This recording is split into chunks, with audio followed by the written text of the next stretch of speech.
Hey, product people!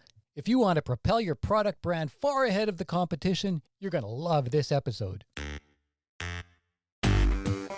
Welcome to Product Knowledge, the podcast about creating and marketing products people truly need.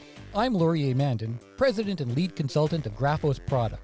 How is it that while most product brands continuously duke it out with competitors, an elite few transcend that battle to own their market for decades at a time? Stan Bernard has a theory about just that, and he built a system around it. As a senior fellow at the Wharton School of Business, he taught his Transcender System to MBA students for 14 years. He's been a consultant to top businesses for nearly 4 decades, and over 15,000 professionals have taken part in his business war game simulations, his seminars, and speaking engagements. Stan's new book, Brands Don't Win: How Transcenders Change the Game, takes you through the Transcender System step by step and teaches product businesses to design a game that only they can win, citing examples like Amazon, Starbucks, Peloton, and Tesla. I'm super pumped to have Stan Bernard as my guest on Product Knowledge. It's a mind-blowing discussion, and I started it by asking Stan Bernard to describe his Transcender System and what makes it the world's most powerful winning system for companies and their products. The Transcender System is all about doing one thing, and that is helping companies win. Historically, virtually every company on the planet, no matter whether they were selling a product, a service, a technology, or some other offering, they all used the exact same competitive system, which was branding. These companies would create a brand and then differentiate a brand, usually based on different product features and benefits, and leveraging lots of advertising, promotions, and sales forces. That approach is actually 3,000 years old. The ancient Greeks used branding in their marketplace. It has not changed dramatically since that time. It's still based on the same tenets of differentiating your brand. What the Transcender System does is says you do not have to play the exact same game that nearly every company in the world is playing, because every company in the world is effectively playing brand checkers. Okay, it's a simple game. Everybody knows the game. Everybody plays the exact same game. And so what I did is I developed a system called the Transcender System, which is based on the premise that your company and your team can create and play a game only you can win. You do not have to play the branding game. You can break out of the brand jail, shake off the brand cuffs, stop being brand washed, and create and play a game only you can win. I love that. The Transcender System is built around what you call agendas. How do you define an agenda in the context that you've created? Great question. The Transcender System that I built is not based on business. Not based on sports, where I learned there's lots of different ways to win and lots of different coaches and managers have winning systems. It's actually based on politics, specifically U.S. presidential elections. In U.S. presidential elections, candidates such as Obama, Senator Obama in 2008, and Trump in 2016, they did not lead with their brand. They didn't say vote Obama in 2008 or vote Trump in 2016. They led with what is typical for politicians, which is they lead with a campaign agenda and then they follow with the brand. So Obama in 2008 led with the campaign agenda, one word, change. And his voters and constituents believed in change, not bought into, believed in change. Then he was the change candidate. Similarly, in 2016, Trump had a 4-word campaign agenda or game that he played, which was, of course, Make America Great Again. He didn't lead with Vote Trump. He was a brand. He could have led with that, but he didn't. He led with his campaign agenda, Make America Great Again, and then he followed with his brand, of course, which is the Trump brand. So effectively, what Transcenders do is they use a political playbook instead of the traditionalist product playbook. So they use this concept of a campaign agenda, also known as the narrative in politics, or what I refer to as the game. And these Transcender companies create and play, again, a game only they can win. So for instance, let me give you perhaps an example. Sure. Everybody knows Starbucks, and everybody assumes that Starbucks wins because of its branding. They would be wrong. Starbucks actually tried to win with branding. For the first 16 years, the company started in 1971 in Seattle's Pike Place Market. Yeah. At that point, they were basically branding. They had the Starbucks brand name, the brand logo, the branded cups, the branded coffee, et cetera, et cetera. But for the next 16 years, they were only adding 1 store per year. They were not winning. In 1987, Howard Schultz buys the company and says, we're not going to play this branded coffee game. He said, we're going to change the game. We're going to make it all about the third place. 3 words, the third place. He wanted to make Starbucks the third place between home and work in America, which is why you have a Starbucks on one side of the highway on the way to work and directly on the opposite side of the highway on the way home from work. It's why you have Starbucks in corporate centers, transportation hubs, malls, etc. It's also why Starbucks stores are much bigger than their competitors. They do not want you simply to grab a cup of coffee like Dunkin' Donuts. Starbucks wants you to grab a chair, relax, hang out, enjoy our nice music, our clean bathrooms, our Wi-Fi, and our hospitable baristas, and stay for a while. Come here on the way to work, maybe meet some business colleagues. Come here on the way home from work, do your work, meet some social friends, etc. They basically changed the game from coffee to the coffee shop. By doing that, Starbucks went over the next 20 years from adding 1 store per year to adding 1,350 stores per year. That's almost 4 stores a day. They became the dominant coffee chain in the world with 31,000 stores across 80 countries. And most people recognize they do not even have the best tasting coffee. That's an example of a Transcender company using a campaign agenda to change the game in that particular industry. It's never been for Starbucks since that point about doing things specifically better as a coffee brand. It's been about focusing on that third place and making it desirable, attractive, and part of people's lives. And that's what's worked for Starbucks customers. I believe there's often too much focus on category creation as being the holy grail of owning the market you're in, because in application, it's something quite dangerous that very few brands can pull off. In the Transcender System, you take that category creation concept further, though, and demonstrate 3 approaches to creation. In the case of the book, all by one company, which happens to be Apple. Tell us about that. Many people think you have to create a category to win in business. There certainly are examples of that. However, in the Transcender System, that is just one of several approaches to winning. So identify in the Transcender System, the first step in the Transcender System is to create the agenda or create the game that only you can win.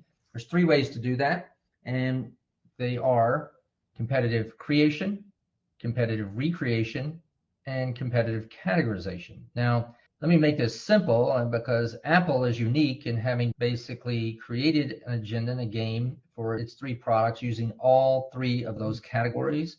So, for instance, competitive creation, Apple absolutely with the iPod device created a totally novel device. No device had ever been able to be that small and playing music and be linked to the web to download songs. And as Steve Jobs called it, 1,000 songs in your pocket. So that's an example of competitive creation. Actually, some dictionaries use the iPod as the definition of a game changer. Yes. Interestingly, there were a lot of MP3 players on the market at that point, but they were all focused on trying to play a few tracks that people had downloaded, usually pirated tracks or ripped from CDs, and the capacities were terrible. The UX was terrible. And what Jobs did with the iPod was came out with a player that could play 1,000 songs, basically your entire library, carry that with you everywhere you go, put them in your pocket, and simplified the messaging down to that one deliverable so people could see it did that one thing no other MP3 player did, and did it Apple style so anybody could do it without a learning curve. And linked it specifically to the iTunes store. Yes. So it was that combination that really set it apart, as well as you mentioned, the incredibly small size, the functionality. Jobs could have gone on and on about the technology, which many branding companies do. They try to differentiate based on all the technical details. Not Apple, not Transcenders. He created a built-in miniature hard drive that no one else had done before and put that inside of each unit so you could have that kind of storage. But they didn't put that in their marketing. It was all about what that could do for you. Forget about how it did it. It was 1,000 songs in your pocket. So that is an example of, again, the positioning of the product. Then the second example is competitive recreation. So everybody knows the iPhone was actually a recreation, or in Steve Jobs' terminology, a reimagining of the cell phone. Everybody had cell phones or knew about cell phones at least. And what Jobs did is he didn't give them what they needed. He gave them what he believed they should aspire to have. So he was trying to inspire people with the iPhone. He did that. He went way beyond what any market research could have told him. In fact, one of the differences between transcenders and traditionalists is traditionalists will do a lot of market research trying to find out how they can make their products slightly better or differentiated from their competitors. Not Steve Jobs. Steve Jobs did very little market research. He basically had a vision for what his customers would like, and this is classic of transcender executives and professionals.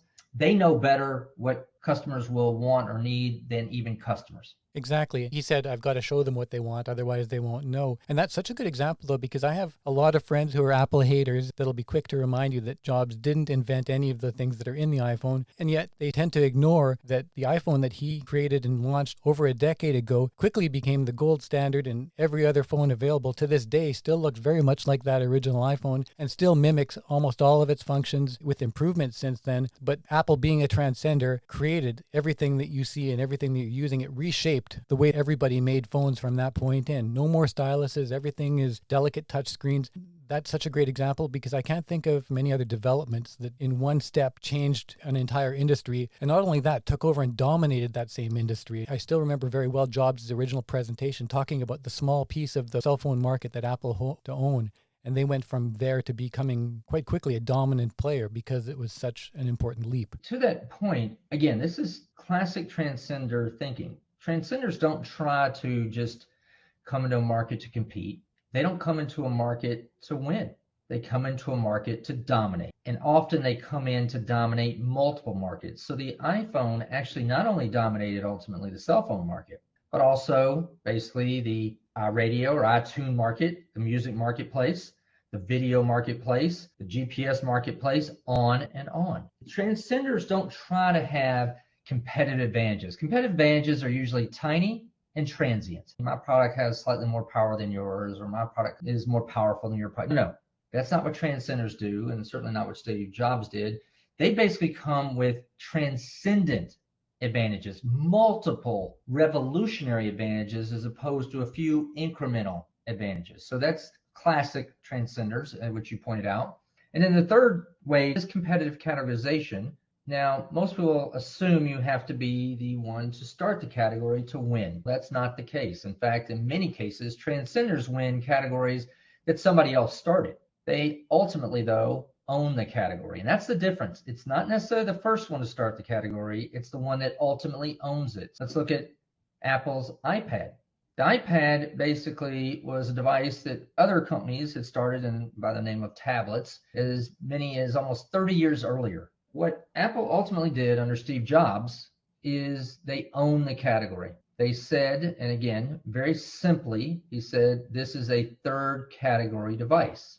And he showed that it fit in the middle of an iPhone and a Mac, linked into the entire Apple system with all the capabilities of the iPhone and much more, and many of the capabilities of even a PC or Mac computer, somewhere in between. So yes, they, again, did not start the category, but they ultimately own the category, and that is called competitive creation. So there's three ways to create the agenda: competitive creation, competitive recreation, and competitive categorization. Such an interesting story with the iPad too, because the iPad was actually developed in concept before the iPhone, and Jobs felt that it would be better to try launching it as a phone first, and that took off. When the iPad came out, I remember again, there was a lot of criticism. People mocked the name.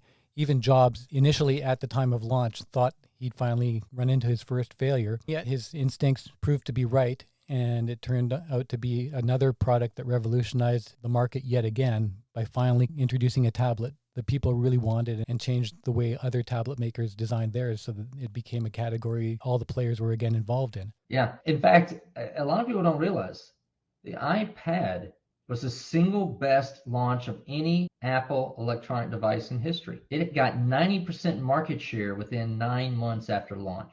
Yeah. Its initial sales in its first year dwarfed those of even the iPhone. So yeah, this was a game-changing product. But again, it wasn't their idea. They weren't the first to have it. There have been over a dozen different tablet makers before that, but they basically applied a transcender mentality and approach and ultimately owned the category. Are you getting ready to take an innovative product to market? If so, the odds are exceedingly high that you're going to fail. It doesn't have to be that way. Changing buyers' habits is very hard to do at the best of times. So a solid go-to-market plan can be your difference between costly product failure and runaway success. At Graphos Product, we're the best in the world at creating innovative product go-to-market roadmaps. Find out more and get started now at graphosproduct.com. Welcome back to Product Knowledge, the podcast about creating and marketing products that people truly need. Today I'm talking with Stan Bernard, author of Brands Don't Win. I want to circle back to something you said earlier about with the Donald Trump campaign, for example, with Make America Great Again, and how successful campaigns like that one depend on repetition. As marketers, there's this constant pressure to freshen things up and not to repeat ourselves very often. Yet in the book, you cite great examples about other campaigns have failed to have the correct repetition and fallen off the script to their peril. Yet brands like Geico and those successful political campaigns have used constant repetition, in some cases for decades at a time, to own a specific place in the minds of their audience. You give some oh my gosh examples about how others have failed through lapses in consistency. Talk a little bit about that for me, please. In traditionalist branding, we typically have advertising agencies and marketing agencies and others that basically tell us, let's use an ad and some slogans, but we'll only use it for a limited period of time, maybe 3 months, maybe at most 2-3 years. But we don't want people to get brand fatigue. And so let's make sure we're constantly changing our messaging. That is the traditionalist branding approach, which fails in the Transcender world. In the Transcender world, it's just the opposite. You basically use the same winning campaign agenda, ultimately, ideally, for years. So we know Trump, everybody literally around the world pretty much knew his campaign agenda because he repeated it so much, Make America Great Again. Not only did he repeat it, but he got his followers to repeat it. And then it kept getting repeated over and over again by Trump, by his followers, by the media, et cetera, et cetera. And that is the objective for Transcender, is they don't want people to just remember their product information. They want their, what I call evangelicals, a combination of evangelicals and product advocates, to basically keep screaming and repeating it to everyone. So as an example, Nike has basically been using the exact same campaign agenda since 1987, over 33 years, and everybody knows it. Just do it. Perhaps the even better example is that of Geico. Geico in 1999 was number 5 in the U.S. in terms of U.S. automobile insurance. State Farm was leading and playing its own game, which was very much a traditional sales game. They felt it's all about the sales force, their sales insurance professionals, that they had the biggest effective army, so to speak, of sales professionals with over 19,200 sales professionals across the U.S. And they overwhelmed their competitors with this sales model. And the belief at that time was that you couldn't really advertise insurance because the traditional brand advertising, people thought you can't feel it, you can't taste it, can't touch it. No, therefore you can't advertise it. Geico said, we're going to change the game because we're stuck in 5th place and we want to become number 1. They did that by coming up with a campaign agenda, 4 words, 15 minutes, 15%. 15 minutes, 15%. 15 minutes can save you 15% or more on car insurance. Everyone knows that. Why? Because Geico's been telling us that for 23 years. It's not just that their campaign agenda has been repeated extensively, but it's how they've executed on that agenda. And I think that's really important. It's not enough just to have an agenda. You have to execute or champion and communicate the agenda effectively. And Geico, again, changed the rules of traditional advertising. In traditional advertising, you basically stay with one set of commercials for a certain period of time with one mascot, if you have a mascot, and then you'll switch to another set of commercials, but you'll keep the same mascot. Geico said, no, we're not doing the traditional advertising approach. We're going to create our own game. We're going to start advertising unlike any of our competitors, and we're going to do it in a way that's totally atypical, or what I would call transcender. That is, they said, we're going to basically use multiple different types of commercials, play them at the same time, use different mascots, everything from a gecko to a caveman to a pig to Pinocchio to celebrities, et cetera, and there'll be different commercials, but the one thing that'll be consistent is our campaign agenda. 15 minutes, 15%. 15 minutes, 15%. By executing on that agenda and communicating effectively in a novel transcender way. They moved from number 5 in the US to number 2, and they're within 2 market share points and catching up to State Farm. Even though State Farm has other types of insurance that it sells and not just the one, they've managed to gain that kind of ground. An important point that you make is it doesn't mean you can't be interesting. It doesn't mean you can't change things up, but it means you have to have consistency in specific parts of the agenda in order to be able to maintain the equity and keep on gaining momentum. And there are parts of the agenda that you just don't sacrifice in trying to achieve interest. Yeah, it's funny because Geico even makes fun of us. They even say, everybody knows that. 15 minutes, 15%, everybody knows. It's so easy a caveman can do it. They're literally making almost fun of us. But in the process, they're repeating it over and over again. Well, they're creating ways to repeat it by doing that. That's right. That's exactly right. So in addition to memorable, which we're talking about now, there are 3 other criteria to communicate the agenda. There is ownable, winnable, and alignable. Can you run us quickly through those? So I use the acronym when it comes to communicating the agenda, MOWA, M-O-W-A, memorable, ownable, winnable, alignable. Ownable, basically you have to be the one to own it. As I said earlier, you don't have to be the one to start a category, but it has to be the one that ultimately owns it. I would say certainly Sweet Green is an example of that. The salad store, they own their agenda, is connecting people to real food, 5 words. Again, the reason it's 5 words or fewer for agendas is that's all people can remember today in their short-term memory. They own their agenda. They literally vet and select certain farms near their stores. They pick the vegetables and other items from those farms. They even have the capability in some stores to identify where that particular vegetable came from in your salad. Talk about literally connecting people to real food.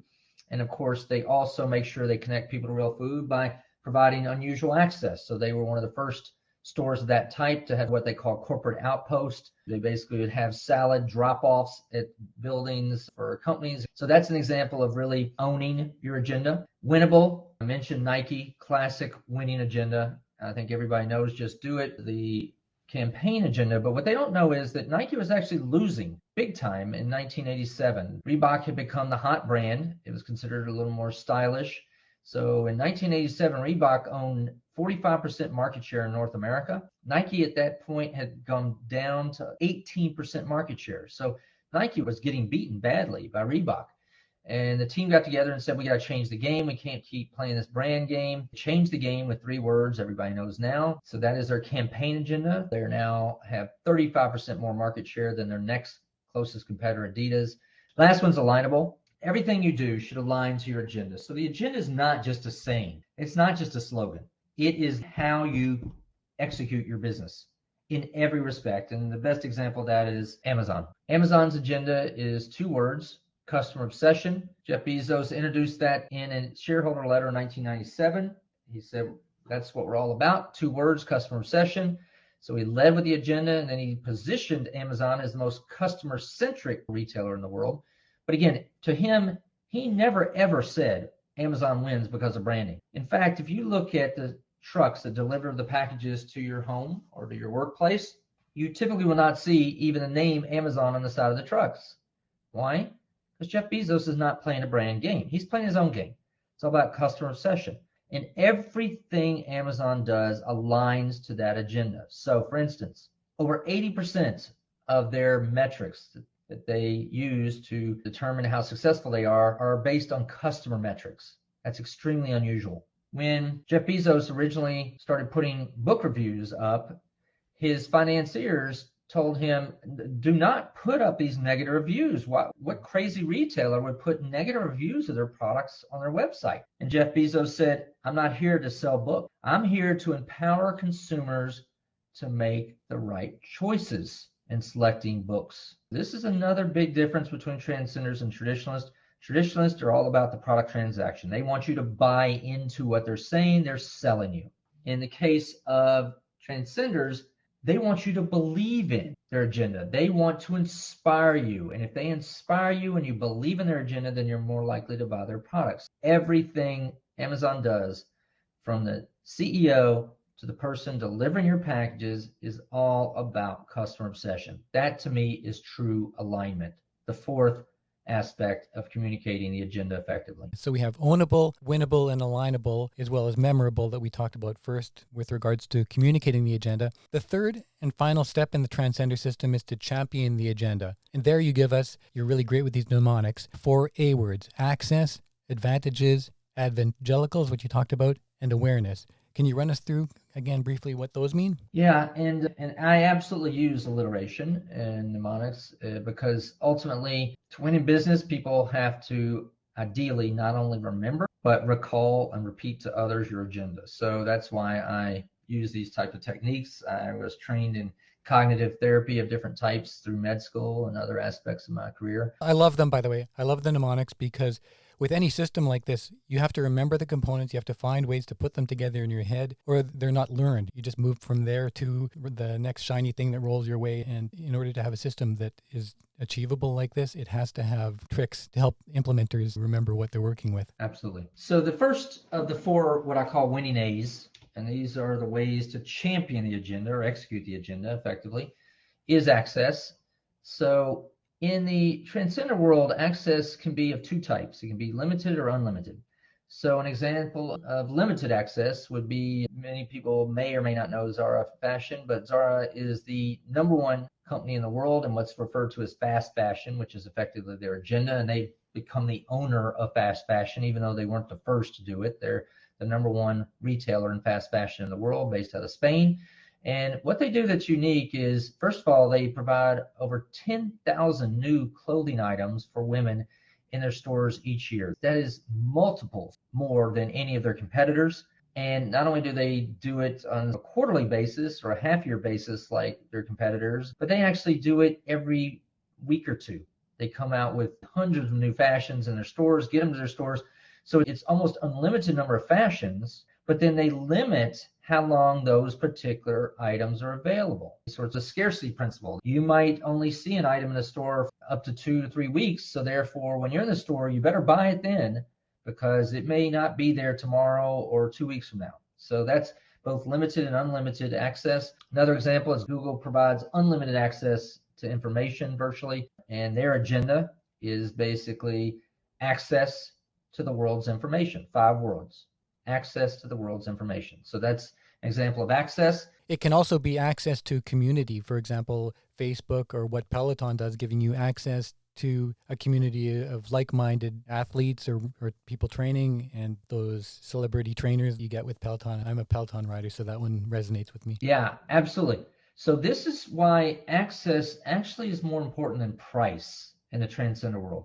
In the traditionalist world, we talked a lot about price and price points and this and that. No, in the Transcender world, it's all about access, because with access, you can actually provide much more value with your items. So you mentioned Peloton. Absolutely. Peloton's not just a stationary bike. It offers all these different access, as you said, to all these different types of instructors. It offers you access to this whole social media world where you can interact with other riders, you can high-five them, you can blow past them, and it offers access at home as opposed to having to go to a fitness center or cycling studio. So that's one example of where Peloton actually offers so much more value in terms of access than the price would indicate. Another example, make it very simple. Starbucks coffee cup. Starbucks typically does cost more than, say, Dunkin' Donuts or McDonald's or some of these other coffee shops, but it gives you so much more access. It gives you access to that third place experience. And this is what many Transcender companies do, is they're not just giving you a product, they're giving you a product experience, a unique corporate transcendent experience. So that's where access is so valuable and so important, even more so than price. Secondly, advantages. You obviously want to have advantages in any type of competitive marketplace, but the Transcender world, you want to have multiple advantages. It's not enough to have just 1 or 2 competitive advantages. You want to have a multitude or numerous competitive advantages. For instance, Tesla doesn't have just one single advantage to push their agenda, which is transition to sustainable energy. That is their agenda. They're not about selling cars. That's not what Tesla's trying to do. They're trying to get you to believe in sustainable energy and that they offer compelling mass market electric vehicles, which is their positioning of their company. It's exactly what I was going to say. Is to me, advantages is positioning. So it doesn't have to be a plethora of advantages, but it has to be something that significantly differentiates you and puts you far ahead of those competitors. And that becomes what your advantages are. Yeah. And in the case of Tesla, Tesla has so many advantages. I refer to them as the S advantages. Again, an easy way to remember it for me and others. So they're all S's. So first and foremost, savings. We all know Tesla cars save energy. That's really a key component of their agenda, transition to sustainable energy. But they also have savings in other ways. And not only are they saving the planet, but they also provide cost savings in terms of gas, paying for gas, in terms of maintenance costs. Again, savings there, very few maintenance costs. And they even offer less expensive insurance to California drivers, and they're rolling that out to others. So savings is one S. Then you have, of course, the sales model. Their sales model is unique at the time in the industry, which is basically you could buy a Tesla online in less than 5 minutes without ever going to the showroom, without test driving it, without ever talking to a salesperson. Total reversal on the way that people have always bought cars, right? It's always been a lengthy, very salesperson-oriented process where the salespeople are the ones who hold all the information, and you can't possibly choose the right car without them. Tesla really turned that entire thing around and essentially eliminated it. That's right. And this is, again, what Transcenders do. They play by their own rules, and they force competitors to do the same thing. Competitors are now having to react. They're having to figure out, how do we sell our cars online? How do we reduce the amount of time that people have to spend in our showrooms? Because Tesla's basically created this whole new level of sales and new model of sales. You can go on and on with their S's, their software, the fact that you basically feel like you get a new car the next morning because it gets updated regularly. The safety, I mean, their 2018 Model S was considered the safest mass market car ever made. It got a 4.6 out of a rating of 4. They have multiple advantages. They're not trying to differentiate their brand. Differentiation's too small. It's too minimal. It's transient. It's tiny changes. These are revolutionary changes. An interesting thing Tesla did through all that is they overcame their barriers, their disadvantages through the advantages. They had some pretty big quality control issues. They had issues in being able to deliver the vehicles. In terms of the reliability of Teslas, they had some serious disadvantages that nobody even talks about. And everything else they did just kind of blows right over all that because it's so powerful. In fact, in 2020, they had the highest satisfaction ratings of any mass market car.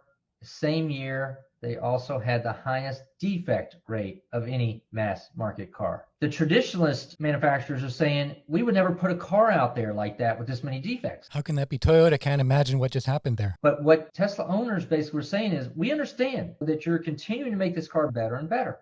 And we're willing to put up with some of these so-called defects because we believe in your agenda. We believe in what you're doing, how you're moving us forward to a much more sustainable energy world. We believe in your cars, and this has never happened before. But this is the way Tesla plays the game, and they have evangelicals, which brings us to our next A. They have these, what I call passionate proselytizers. They go way beyond product advocates. Tesla owners, many of them actually go to these clubs and they will do free training for Tesla owners on their software, on how to drive the cars. They'll have all these different clubs. They go on and on about how wonderful their Tesla is, which is why at one point in time, Elon Musk, the CEO of Tesla, said, we don't have a marketing budget. We just let these evangelicals speak for us. Our car's advantages speak for us. You said you're a Peloton user. You ask any Peloton user, you just say, do you have a Peloton? And you don't even have to say anything else. Right away, they go on and on about the Peloton experience. I have a friend that's a former professional cyclist who will tell me not only how great the bike is, but how he can determine what his competitors, what gear they're in and what he should be in. And he talks about his metrics and goes on and on about how great the experience is, how he loves interacting with other people, other riders. He has certain instructors he loves. And this is typical evangelicals. Companies like Tesla and Peloton, I think for them, the evangelicals and the awareness, those tie together and probably outweigh access and advantages in terms of the value that they have, because that's what blows the entire market open. You need those other things. You need the access and the advantages in order to fuel the evangelicals and awareness, but having all those things together, it just becomes a fiery explosion of good things. Exactly. That's why you need all 4 A's, ideally, as a transcender. And if you look at it, Peloton actually this year said to analysts, we're cutting back on marketing and advertising because we don't need to do it as much.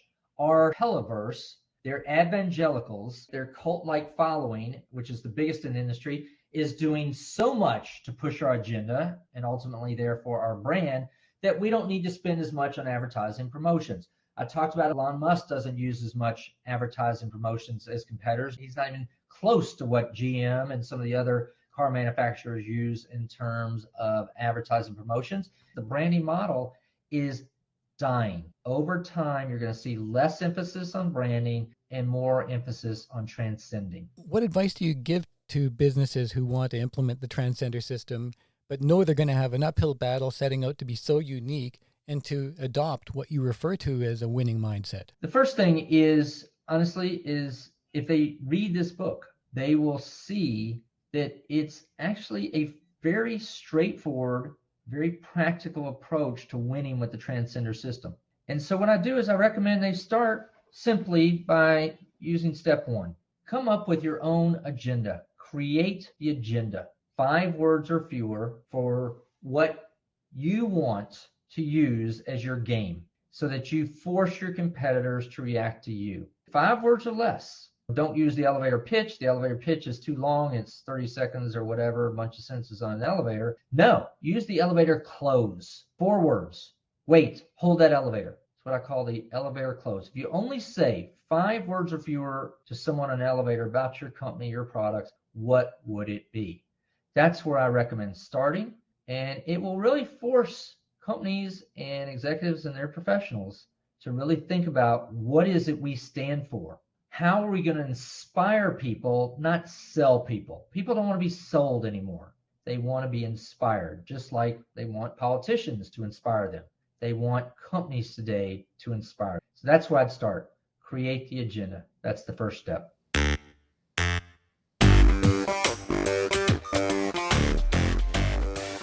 That's it for this episode of Product Knowledge and my conversation with Stan Bernard, author of Brands Don't Win and president of Bernard Associates. Find out more about Stan Bernard and the Transcender System at drstanbernard.com. That's drstanbernard.com. And buy the book at Amazon. You'll find links in the show notes. Be sure to also visit graphosproduct.com, where you'll find all the podcast episodes with transcripts and get insights from our blog. Reach out to us on Twitter at graphosproduct or email us through the contact form at graphosproduct.com. Thanks for listening. I'm Laurier Mandan.